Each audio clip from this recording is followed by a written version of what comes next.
Então, pessoal, a gente precisa entender um pouco sobre essa nossa temática de edifícios comerciais, empresariais, e a palavra que a gente coloca muito quando a gente discute projetos de espaços para trabalho é que a dinâmica de trabalho, e a gente está vivendo um momento que é exatamente isso que está naquela primeira frase ali, onde existe uma mudança, uma evolução muito rápida. Então, a palavra versatilidade e flexibilidade são duas palavras fundamentais na adoção das nossas propostas de projeto.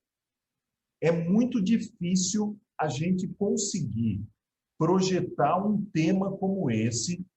Só para vocês terem uma ideia, um projeto desse porte é um projeto que vem e amadurece ao longo de um ano e meio. Isso como processo de projeto de arquitetura profissional. É um ano de projeto. Depois você leva mais uns 4 a 5 meses para aprovação. Então, nós já estamos falando aí de quase 2 anos. E depois, você tem pelo menos mais 2 anos de construção. Então, 2 a 2 anos e meio. Então, 2 anos de construção, com 2 anos de projeto e aprovação, são 4. Imagina a cabeça do arquiteto que está projetando para alguma coisa que vai acontecer daqui a 4, 5 anos. Nossa, você imagina quem estava projetando e pegou a pandemia no meio aí que mudou tudo. Quer dizer, o projeto já estava obsoleto e em menos de um ano já não é mais aquilo. Então, como antever uma situação? Pensando nas múltiplas possibilidades que o projeto pode ter. E aí sim, flexibilidade, gerar facilidade para que exista uma dinâmica mutável, que as coisas possam acontecer ao longo dos anos e o projeto não se torne obsoleto tão rapidamente, como a gente vê uma série de prédios aqui em Cuiabá, que está lá cheio de aluga-se, aluga-se, aluga-se, aluga-se, e nunca aluga-se para coisa nenhuma, porque o prédio ele não está em sintonia com as demandas atuais. Então, essa é uma questão. A segunda questão, que a gente precisa entender o contexto do nosso projeto. O projeto que nós estamos propondo para vocês está inserido na malha urbana, numa via considerada estrutural. A Avenida Miguel Sutil é uma avenida estrutural, está ali no eixo, com um potencial construtivo o maior possível aqui de Cuiabá. Vocês poderiam contribuir. Eu coloquei ali um exemplo que em Nova York o índice de construção ele chega a, às vezes até 18 vezes a área do terreno. Ou seja, você tem um terreno de 1.000 metros quadrados, você pode chegar nesse terreno em até 18.000 metros quadrados. Na Europa, isso acaba sendo menor, e no Brasil, na média, fica entre 4 e 6 vezes a área do terreno. Alguém poderia falar, aqui em Cuiabá, qual que é o limite máximo de um aproveitamento construtivo aqui em Cuiabá? Quantas vezes, no máximo, a área do terreno pode ser construída? Quem que pode? Se não tiver certeza, pode chutar também, não tem problema. O que vocês acham? Alguém já trabalhou em algum escritório que tenha comentado com vocês? Ou o professor Piazza já falou com vocês sobre isso? Meninas que vão apresentar agora, o que vocês acham? Ninguém não quer nem errar. Pessoal, podem falar. Se 5 ligarem a câmera e o microfone ao mesmo tempo, a gente organiza aí quem vai ser o primeiro e o segundo, não tem problema não. Sem medo de errar. É interessante essa discussão. Vamos participar. Isso aí é importante. Quer dizer, o slide aqui é só um norteador, na verdade, não era para a gente discutir mesmo.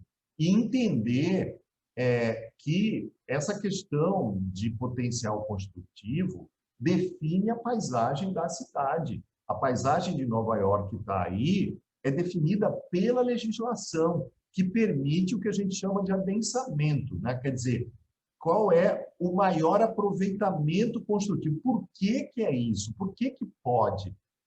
E aqui em Cuiabá, a legislação ela fala o que pode, onde pode, e define a paisagem da cidade a partir de uma coisa chamada hierarquização viária. Cuiabá tem um sistema de mapeamento de vias, onde as vias são classificadas em vias estruturais, vias principais, vias coletoras e vias locais. De acordo com a característica de cada via, você tem uma possibilidade de aproveitamento desse terreno. Uma via estrutural faz com que seja definido um conceito de corredor de tráfego. Aqui em Cuiabá tem uma chamada, a gente vai ver isso na legislação, um chamado zoneamento, que é ZCTR, Zona de Corredor de Tráfego.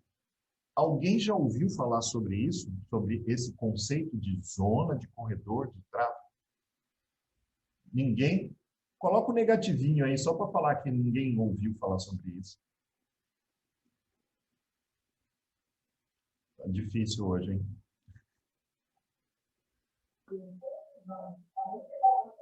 Professor, essa zona de corredor de tráfego, ela tem uma característica de aumentar o potencial construtivo, né? É isso?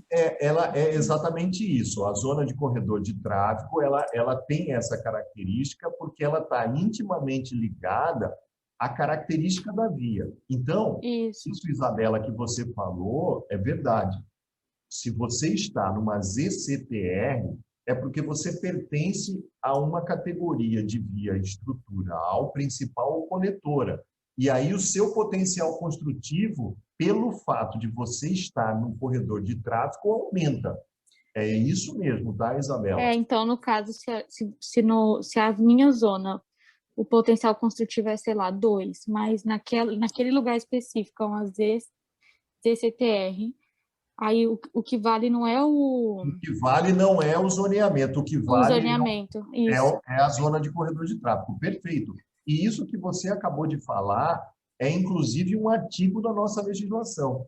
Porque, às vezes, você está lá num terreno que faz parte do bairro Santa Rosa. Sei lá, eu estou dando aqui um chute. Só que existe ali uma Avenida Antártica.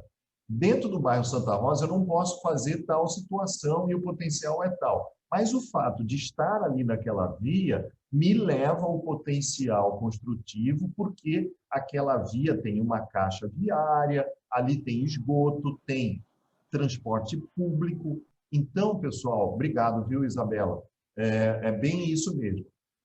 Então, o fato de você estar em uma determinada região e uma determinada via, aqui em Cuiabá, define as possibilidades de construção.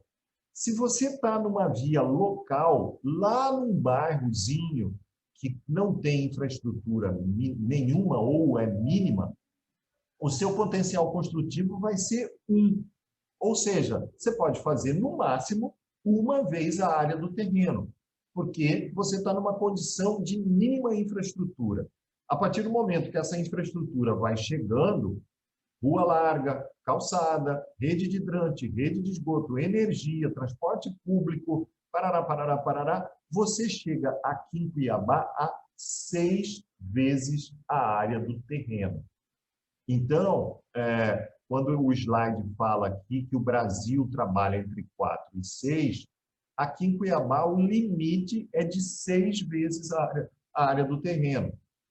Cuiabá usa uma figura de compra onerosa. Na verdade, pode fazer 3 de direito e mais 3 com compra onerosa. Você paga para a prefeitura para poder chegar a 6 vezes a área do terreno. Então, a primeira conclusão desse slide é que o nosso projeto, nós estamos na Miguel Sutil, numa via estrutural, onde é uma zona de corredor de tráfego 1 e que o potencial construtivo desse local é igual a 6. E isso nós poderemos usar no nosso projeto. Não é uma exigência, é uma possibilidade. Nós temos como multiplicar aquela área do terreno que nós vimos lá no primeiro momento da aula, que era de 5.100 e pouco, multiplicar aquilo por 6. Chegar aí a 30 e poucos mil metros quadrados de área construída. Entendendo isso numa torre, verticalizando 30 mil metros quadrados. Essa é uma possibilidade desse terreno. É esse desafio que a gente vai ter durante esse semestre.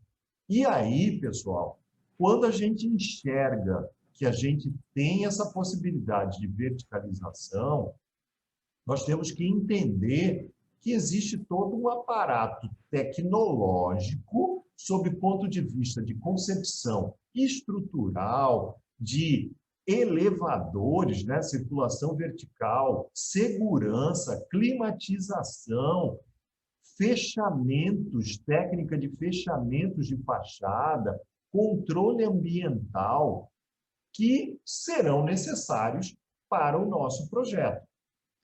Só que o paralelo a isso são os problemas que a gente sabe que uma grande cidade vive. E nós não podemos esquecer da questão dos conflitos de trânsito, de poluição e da questão das subhabitações que existem e das distâncias que a maioria que essas pessoas que ficam em bairros periféricos, muitas das vezes elas têm que se deslocar durante horas e horas para chegar ao local de trabalho. E elas não têm condições de retornar. E aí entender que cultura, lazer, saúde, alimentação e atividade comercial, além do transporte, está tudo junto. Nós não podemos criar uma edificação e privando o usuário do convívio com ambientes saudáveis. Então, é importante que a gente fique antenado que existe um universo que está aí conclamando para um ambiente sustentável. Muito bem. Pensando nesses problemas, entendendo o entorno urbano, considerando esses impactos visuais e sociais, é muito importante que vocês entendam o tecido urbano e vejam as possibilidades de inserção dessa edificação, prevendo até futuras expansões, caso seja possível.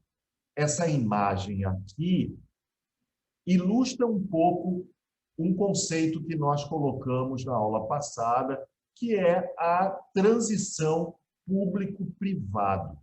Esse espaço que está aqui, que tem um caráter de praça, de área pública, eu falo isso porque não existe uma barreira física. Eu não estou enxergando aqui um muro, eu estou enxergando uma calçada que já entra, que já faz, que circula uma pessoa andando aqui, e tem uma torre aqui, outra torre ali, e a transição de espaços públicos e privados buscam amenizar um pouco os impactos gerados, tá? Embora com uma área de vegetação que também busca a permeabilidade, o sombreamento, o equilíbrio ambiental, né? E que isso aqui, num olhar muito superficial, não corresponde a 25% do terreno, mas no projeto de vocês vai corresponder. Isso aqui desafia vocês a quebrarem alguns paradigmas que a nossa cidade, infelizmente, não nos traz como exemplos positivos. Portanto, entender o público para o qual vocês vão trabalhar. para a qual vocês vão projetar. Quem é esse meu público-alvo? É específico da área de saúde? São profissionais liberais? É um público de grandes empresas? São recém-formados que buscam compartilhamentos de espaço físico? E isso dá origem à caracterização da tipologia dos espaços que vocês vão projetar. Então, é muito importante entender para quem, para propor espaços compatíveis com demandas, exigência através de pesquisa de mercado imobiliário.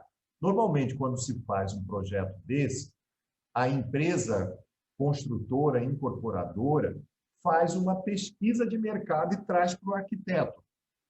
Olha, o perfil do cliente busca isso, até esse preço, e aí eu preciso trabalhar com espaços de aproximadamente X metros quadrados, por isso que vocês estão fazendo aí a pesquisa.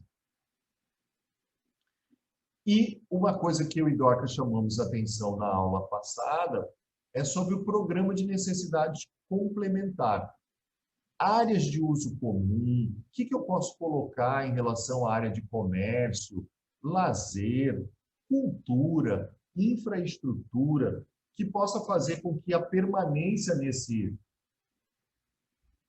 espaço ela seja agradável ao longo do dia, né? E que, aos finais de semana, esse espaço ele não fique subutilizado, que ele não crie uma ilha negativa na cidade, que ele seja um elemento de uso com outras atividades que não necessariamente as atividades comerciais. Como é que eu posso promover um uso de um espaço desse quando é feriado para todo mundo, né? Então, vai a mão do arquiteto entendendo as deficiências de espaços públicos na nossa cidade. Será que eu não poderia fazer, aquelas pessoas que moram ali no entorno, não poderiam fazer uma caminhada qualificada naquele perímetro? Não poderiam ter espaços de contemplação ali? E aí o próprio entorno imediato se apropria do terreno e dá segurança e valorização para todos. E todo mundo sai ganhando nisso. Tá? Então, esse é um desafio desse nosso projeto. Vou passar rapidamente algumas questões aqui que eu gostaria, obviamente que esse material vai estar disponível, mas isso aqui, na verdade, é mais ponto para discussão de projeto, que a gente vai continuar falando, né? Não é roteiro de fórmula pronta para nada. A gente precisa estar muito atento a acessos. De novo, aqui, dois projetos que trazem essa questão de transição público-privado. Isso aqui tem um acesso de veículos, um mergulho, né, para um espaço, uma transição de uma praça para chegar lá na área privada. Então, entender fluxo de veículos e pedestres são pontos fundamentais. Propor intervenções se forem necessários. Evitar acúmulo de veículos nas vias internas e externas ao lote. A gente está falando de Miguel Sutil, pessoal. Como é que eu vou criar um acúmulo de veículo para entrar ali no meu terreno? E a cidade de Cuiabá passa por ali. Alguém já pegou manobra de caminhão fazendo descarga naquele Comper ali do lado? Alguém já ficou travado ali? Positivinho ou negativinho? No último semestre, quando a gente foi lá, tinha um caminhão fazendo manobra lá e estava o maior caos. Então, assim, a gente precisa entender e respeitar a vizinhança, as características do entorno e tentar minimizar os impactos negativos com a cidade. O trânsito é um dos problemas que a gente vai trazer para aquela região. Transição público-privado, que a gente está falando, né? Como é que a gente pode atenuar e qualificar aquele ambiente. E aí, uma discussão que é quase eterna, que é estacionamento. Alguém poderia me falar, aqui em Cuiabá, o que a legislação fala da relação área construída, necessidade de vaga para uso comercial? Qual que é a equivalência de área construída para você gerar uma vaga? Alguém poderia me falar? Ou escrever no chat? Tem ideia, Camila? Professor, eu confesso que eu vi isso no projeto passado, eu estou em dúvida. Eu acho que a área construída dividida por 30, algo assim, eu sei que tem a ver com 30. É bem próximo disso, Camila. Não, Mas tá. eu esqueci. Camila, para uso comercial é 40, tá? Pega a área construída e divide por 40. Então, a cada 40 metros quadrados, no uso comercial, a gente tem a necessidade de uma vaga. E isso faz uma conta exponencial, né? Um número de vagas muito grande quando a gente vai fazendo a tentativa de explorar ao máximo o potencial construtivo, e a gente vai estudar um pouco mais detalhadamente logo depois que vocês apresentarem a pesquisa na semana que vem. A gente vai ter a aula seguinte para discutir muito sobre a legislação. Nós vamos disponibilizar o material sempre com antecedência para que vocês leiam e na aula a gente discutir sobre isso, tá? A gente precisa discutir sobre isso, tá? É fundamental essa aula da legislação, que a gente tenha uma participação muito efetiva, porque senão, no desenvolvimento do projeto, vocês vão travar a cada instante, tá? Mas a Camila nos ajudou aí, a questão do estacionamento aqui em Cuiabá, existe essa relação que a gente tem que estabelecer e também respeitar uma outra coisa que é a dimensão da vaga, né? Número de vagas e dimensão de vaga. Não querendo abusar da Camila, qual que é a medida da vaga que vocês normalmente usam em projeto? Dimensão de vaga em projeto. Você pode falar, Camila? É 5 por... Professor, não vou lembrar. 5 por... Não, pode falar o que... Não, eu aceito ajuda aí, agora eu estou em dúvida. Ajuda, pessoal, ajuda a Camila aí, por favor. Normalmente a gente usa 5 por 2,5 nos projetos. Ana Luísa, perfeito. Tá? Esse módulo de 5 por 2,5, ele é um módulo consagrado de vaga, né? São 12,5 metros quadrados. É um módulo que, inclusive, eu particularmente uso nos meus projetos, 2,5 por 5. Mas a nossa legislação permite vagas de 2,40 por 4,5. A legislação municipal permite a vaga um pouco menor do que a prática nos fala. E isso normalmente acaba trazendo alguns problemas de manobra, porque, obviamente, que uma vaga de veículo deveria estar relacionada ao veículo, né? Você não pode colocar uma caminhonete numa vaga de um Fiat Uno, né? Ou daquele outro compactozinho lá, né? Que eu me esqueci o nome, aqueles pequenininhos, Smart, né? Então, existe uma média, né? Essa média de 2,5 por 5 é uma média razoável, e eu acho 2,40 por 4,5 da legislação daqui de Cuiabá pequena. Vocês, obviamente, vão ao shopping, né, e conseguem ver a marcação e algumas dificuldades do pessoal manobrando dentro de shopping quando param do lado de caminhonetes, né? Então, se coloquem no papel de motoristas e entendam como o impacto de um estacionamento mal resolvido pode trazer conflito no momento do acesso. Uma outra coisa, não querendo me estender, mas eu acho fundamental, quando a gente fala de estacionamento, eu enxergo uma coisa que é a famosa rota acessível. Às vezes a gente projeta o estacionamento e está pouco se importando de como a pessoa vai sair do carro e chegar na escada ou no elevador. esse percurso do carro até a prumada de circulação vertical horizontal, ela precisa ser visualizada pelo arquiteto para que exista um acesso facilitado para o pedestre. Quem usa o estacionamento do Biguilar, da Miguel Sutil, pode perceber que existe uma solução de estacionamento onde duas vagas, elas abrem um espaço frontal entre elas, onde as pessoas saem do carro, vão para esse meio e nesse meio circulam até lá. Ou seja, eu não estou mandando o pedestre para o meio da rua, para ele não ser atropelado.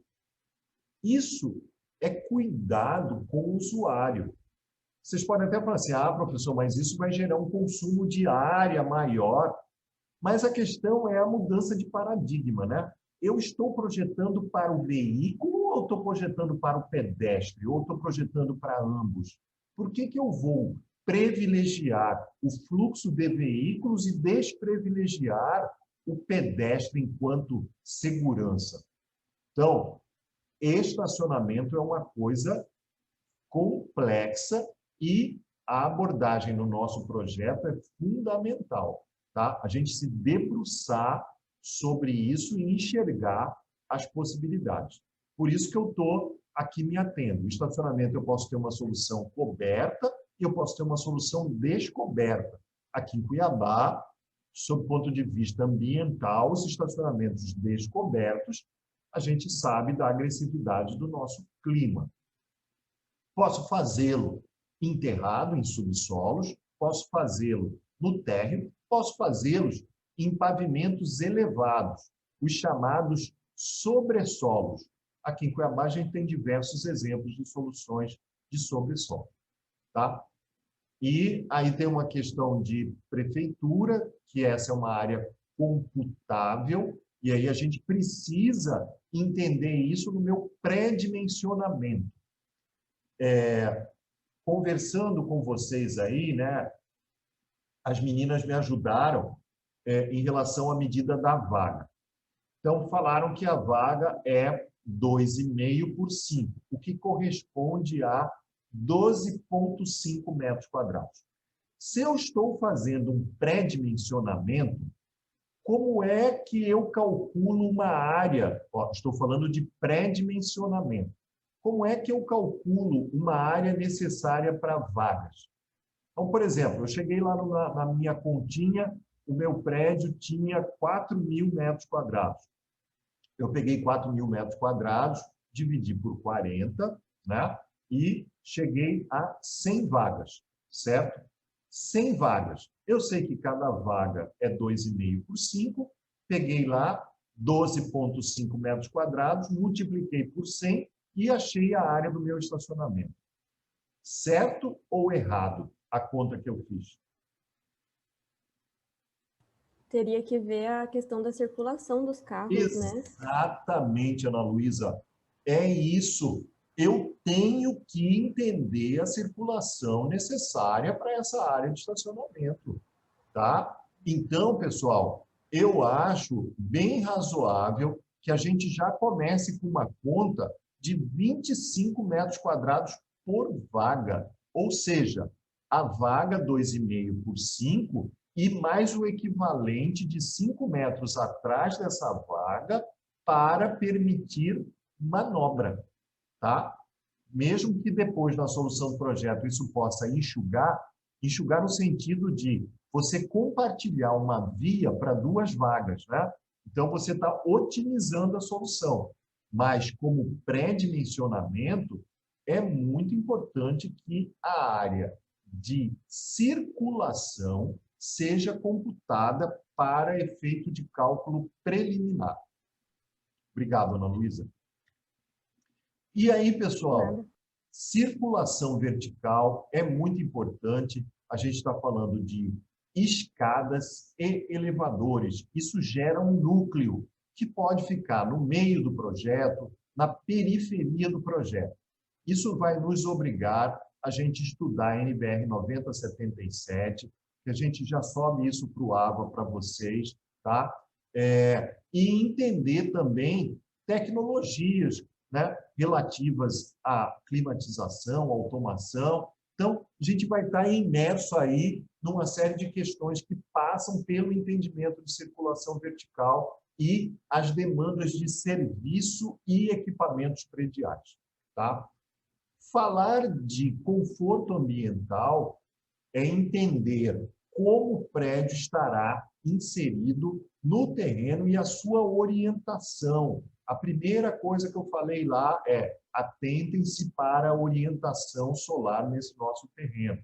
Como é que eu vou implantar isso para minimizar o impacto da agressividade do nosso clima aqui de Cuiabá? Não tem como a gente não considerar uma necessidade de climatização, mas eu consigo trazer uma eficiência para o meu prédio a partir do momento que eu reduzo a agressividade da transmissão da energia térmica para dentro dele.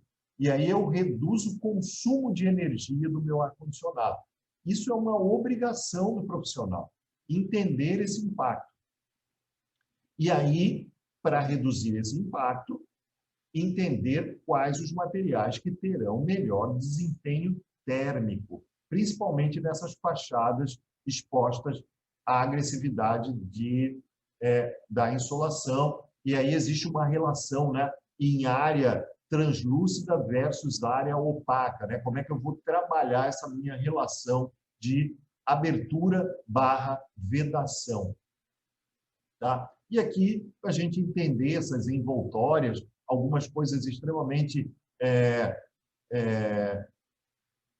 negativas aqui para a nossa região, como vidros que não têm tratamento e permitem essa passagem de energia térmica de forma contínua. O edifício Palácio do Comércio aqui em Cuiabá, muitos usuários acabam colocando uma parede interna de gesso acartonado para poder vedar a envoltória de vidro por conta da agressividade da insolação.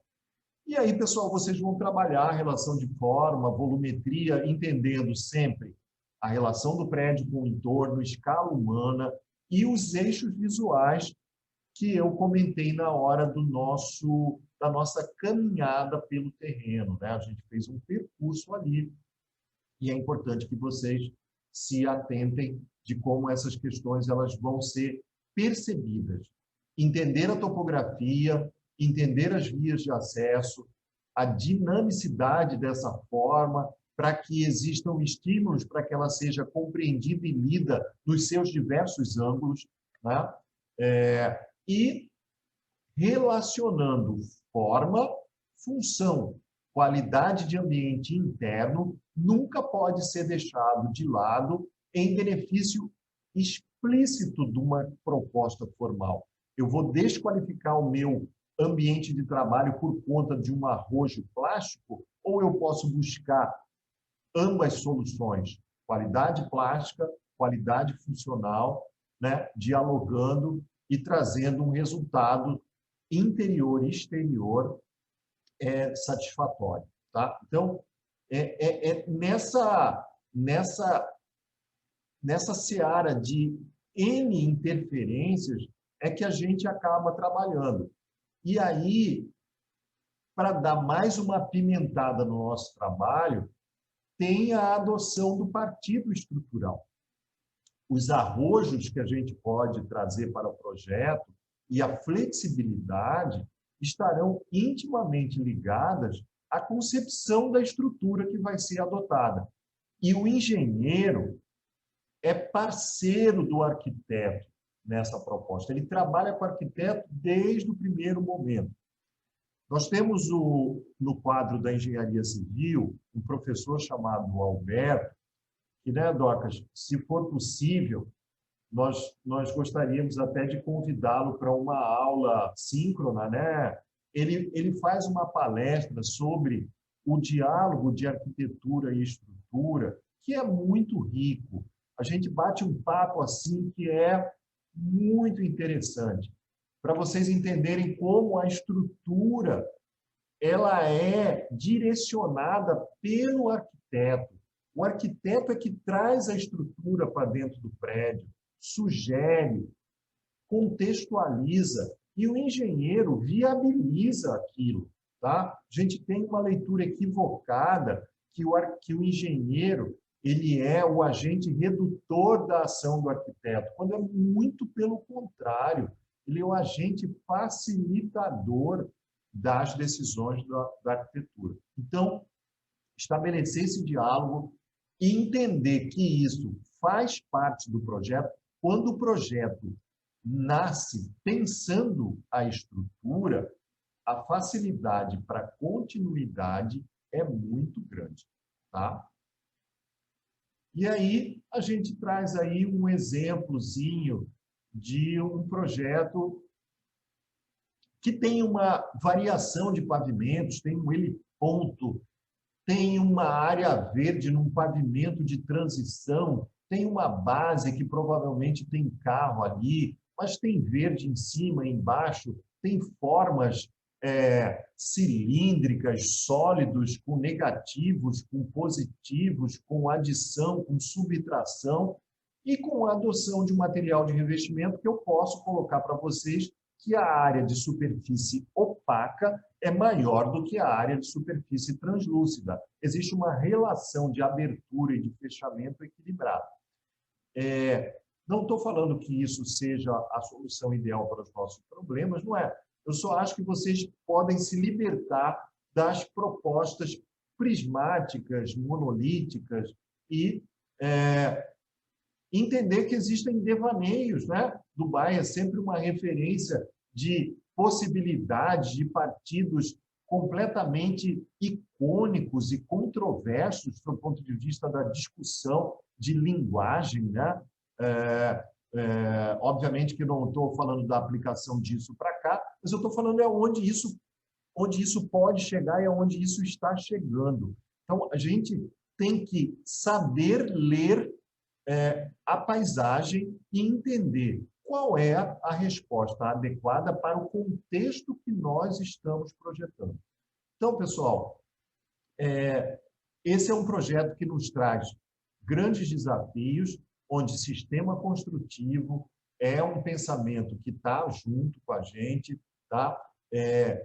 Dialogar com a riqueza de volumes e entendendo materiais que vão ser aplicados, vai ser um exercício muito importante, principalmente quando a gente estiver desenvolvendo a etapa de partido arquitetônico. Eu vou parar a apresentação aqui, porque aqui começa estudo de casos, que, na verdade, já são os casos que vocês vão contar para a gente. Então, espero que eu tenha dado uma introdução à temática e que também, para os grupos que vão apresentar, tanto hoje quanto na semana que vem, a gente possa discutir essas questões com um pouco mais de profundidade.